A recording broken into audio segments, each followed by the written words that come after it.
नमस्ते, I am Aparna. Welcome to my English Mitra channel. आज मैं आपको पढ़ाने जा रही हूँ पास्ट परफेक्ट कॉन्टिन्यूअस टेंस। अब पास्ट परफेक्ट कॉन्टिन्यूअस टेंस ये कहाँ यूज़ होता है?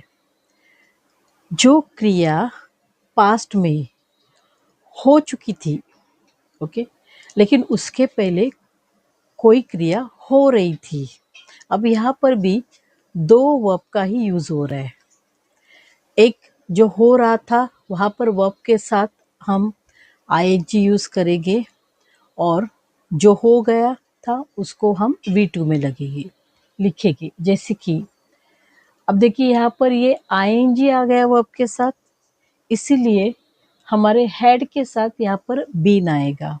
अब ये हैड क्यों आया? क्योंकि ये पास्ट परफेक्ट टेंस है और ये हैड हो चुका था, इसका काम करता है और ये आईएनजी है इसीलिए ये बीन का यूज़ है। ओके, अब देखिए मैंने यहाँ पर लिखा है जैसे कि I had been teaching English for 6 years before I moved in Mumbai. ये मेरा I सब्जेक्ट है। अब ये had been परफेक्ट टेंस है इसीलिए, और been है क्योंकि ये वर्ब के साथ ing आया। ओके, वर्ब के साथ ing क्यों है? क्योंकि ये क्रिया चल रही थी। कब चल रही थी? कि मेरे मुंबई स्थानांतर होने के पहले। ओके, अब ये मूव्ड भी वर्ब है, लेकिन ये वर्ब कौन सा है? तो ये V2 है और ये वर्ब प्लस आईएनजी है। जैसे कि मैंने लिखा है subject plus had been plus verb plus ING plus object, लेकिन ऑब्जेक्ट के साथ हमारा टाइम भी आएगा। टाइम का मतलब है ड्यूरेशन। टाइम का मतलब सिर्फ एग्जैक्ट टाइम नहीं है, तो ड्यूरेशन भी आएगा, अवधि। तो उस अवधि के पहले ये फॉर और सिंस हमारा आना ज़रूरी है, क्योंकि यही बताएगा कि कितने समय तक या कितने टाइम के लिए। जैसे कि देखिए मैंने क्या यहाँ पर कहा है, मुंबई आने से पहले मैं 6 साल से इंग्लिश पढ़ा रही थी। अब ये सारी क्रिया हमारे पास्ट में हो चुके थे, बट वो होने से पहले क्या हो रहा था यही बताता है। अब देखिए, शी हैड बीन वर्किंग। अब again the same thing, she third person है, यहाँ पर फर्स्ट सेकंड थर्ड कोई भी पर्सन हो हैड का ही यूज होगा, और बीन इसीलिए है क्योंकि हमारे वर्ब के साथ आईएनजी है। Okay, she had been working there for 3 years before she resigned. Resigned का मतलब होता है इस्तीफा। अब बिफोर यानी पहले, तो यहाँ पर हमारा सेंटेंस कैसे बनता है हिंदी में? इस्तीफा देने से पहले वह वहाँ 3 साल से काम कर रही थी। तो यहाँ पर फिर से आपने देखा दो वर्ब है, एक है वर्ब के साथ आईएनजी और दूसरा है वर्ब इन V2 फॉर्म। अब ये क्रिया बाद में हुई और उसके पहले जो हो रहा था या फिर चल रहा था वहां पर हमने आईएनजी यूज किया है। अब same, he had been studying since morning. अब अगर मैं सिर्फ इसको पढ़ूं तो कैसे होगा कि वह सुबह से पढ़ाई कर रहा था। अब सुबह है इसीलिए यहाँ पर सिंस, क्योंकि सिंस कहाँ पर यूज होता है? जो एग्जैक्ट टाइम या फिर एग्जैक्ट समय है वहाँ पे उसके पहले सिंस होता है।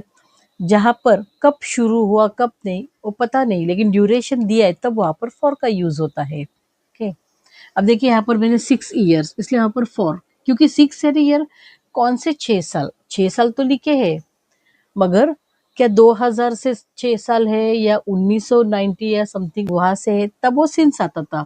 सिर्फ ड्यूरेशन इसलिए फॉर का यूज हुआ है।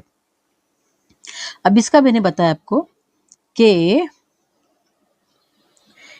ही had been studying since morning. अब इस सेंटेंस को अगला सेंटेंस ज्वाइन हो रहा है, वो है when his friend called him. यानी उसके फ्रेंड ने उसको कॉल्ड, यहाँ पर कॉल्ड का मतलब बुलाया नहीं है, फोन किया था। तो ये सेंटेंस कैसे बना? जब उसके दोस्त ने उसे फोन किया तब, क्योंकि ये वैन है तो जब लिया। अब कब? तो तब। तब वह सुबह से पढ़ रहा था। अब आपको समझ ही आया होगा ये पास्ट परफेक्ट कॉन्टिन्यूस टेंस कैसे यूज होता है और क्या इसका मीनिंग है। अब देखिए, ये सारे एग्जाम्पल्स हमारे अफर्मेटिव सेंटेंस यानी पॉजिटिव सेंटेंस है। अब अगर मुझे इन सेंटेंसों के निगेटिव सेंटेंस बनाने हो तो कैसे बनेगा? I had been teaching English for 6 years before I moved in Mumbai. अब ये सेंटेंस मुझे अगर निगेटिव बनाना हो तो वह कैसे बनेगा? आई हैड के बीच में नॉट आएगा। और ये कैसे लिखूंगा? I had not been teaching English for 6 years before I moved in Mumbai. यानी मैं इंग्लिश नहीं पढ़ा रही थी मुंबई आने से पहले। ओके, तो सेम थिंग, आई हैड यहाँ पर आएगा not. She had not been working there for 3 years before she resigned.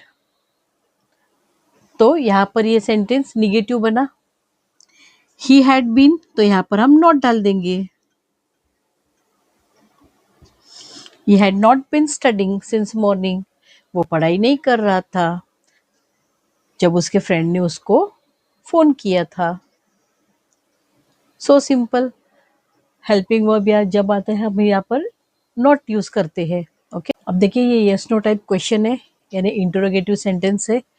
ये कैसे होता है? यहाँ पर हम हैड को पहले लिखते हैं। Had you been studying for 2 hours, यानी क्या तुम 2 घंटों से पढ़ रहे थे, या फिर क्या तुम 2 घंटों से पढ़ाई कर रहे थे। अब ये पास्ट परफेक्ट में बताते हैं, हम पूछ रहे हैं, तो इसका जवाब कैसे होगा? हाँ, मैं पढ़ रहा था। तो yes, I had been studying for 2 hours। Simple.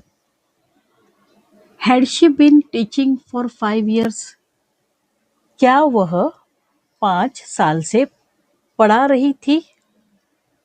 आप अपने सेंटेंस में भी इसको फ्रेम कर सकते हैं। क्या तुम 5 साल से वहां पर रह रही थी? तो had you been staying there for 5 years। Okay, अब यहाँ पर इसका सवाल है तो इसका जवाब क्या होगा? Yes, she had been teaching for 5 years, या फिर no, she had not been teaching for 5 years। Okay, next, had they been playing hockey since morning, क्या वे सुबह से हॉकी खेल रहे थे। Had you been waiting for the bus for 30 minutes, क्या तुम 30 मिनट से बस का इंतजार कर रहे थे। ओके, हैड पहले लेना है सब्जेक्ट और फिर हम बीन वेटिंग। इस तरह से हम पास्ट परफेक्ट कंटिन्यूस यूज करते हैं। If you have any doubt regarding this continuous tense, then please write me in comment box. अगर आपको कोई भी प्रॉब्लम हो इस सेंटेंस फ्रेमिंग में या फिर समझने में तो मुझे कमेंट में ज़रूर लिखिए। देखिए, मेरे सारे वीडियो अगर आप देखेंगे तो आपके लिए ये यहाँ तक पहुँचने में बहुत आसानी हो जाएगी, क्योंकि मैंने एकदम स्टार्टिंग बेसिक से आपको सेंटेंस फ्रेमिंग से हर वीडियो आपको सिखाया है। तो इसीलिए आप मेरे हर वीडियो देखिए और प्लीज़ आप बेल आइकन को क्लिक कीजिए ताकि इसके आगे भी मेरे हर वीडियो आने वाले आप तक पहले पहुंच जाएगी। और हमारे चैनल को सब्सक्राइब करने के लिए मत भूलिए। Till then, keep learning, keep smiling and keep practicing. Thank you.